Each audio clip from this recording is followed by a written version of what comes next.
Elle fonctionne. Ça, c'est première situation qu'il faut effectivement bien dire. C'est clair, elle fonctionne.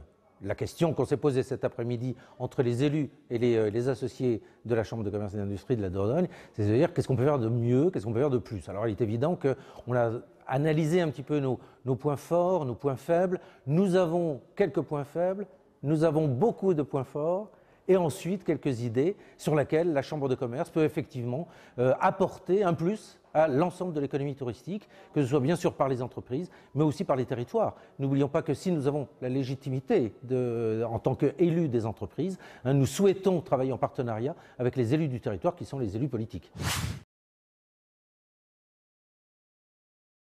Nous sommes un département enclavé, mais nous avons d'excellents résultats avec notamment notre aéroport ou la circulation sur la 89. Alors bien sûr, tout ça n'est pas suffisant. Nous devons encore travailler sur l'accessibilité par la route, par les airs, et je pense notamment aussi à Périgueux, et aussi par le train, bien évidemment. Donc voilà des questions sur lesquelles nous souhaitons nous engager et nous souhaitons apporter notre réflexion et peut-être nos solutions sur l'accessibilité. Autre point faible du département, c'est l'attraction de l'investissement. Nous manquons d'investissement, que ce soit pour rénover, que ce soit pour agrandir, toujours pour améliorer l'accueil, et que ce soit là encore dans les entreprises directes liées au tourisme, ou que ce soit les entreprises moins directes liées au tourisme, comme par exemple tout ce qui est bancaire, tout ce qui est postal, etc., dont on a absolument besoin pour le tourisme, mais qui ne dépendent pas forcément directement de nous.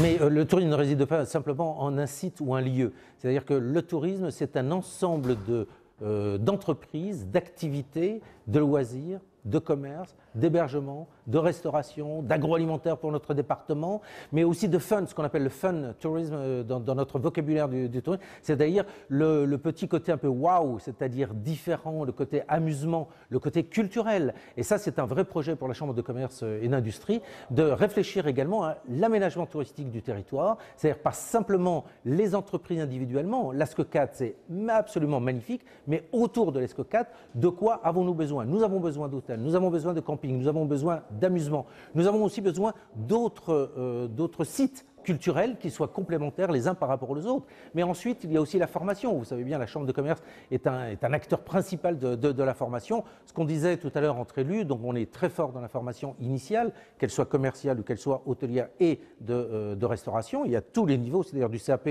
jusqu'au Bac+5, mais nous allons réfléchir maintenant également à la formation continue des acteurs du tourisme, du département, ce qu'on appelle quelque part la formation tout au long de la vie. Et grâce aux superstructures que nous avons en formation, c'est utiliser ces structures et les supports pédagogiques et les intervenants pour aussi améliorer, toujours professionnaliser un petit peu plus les acteurs du tourisme, les hôteliers, les campings et autres.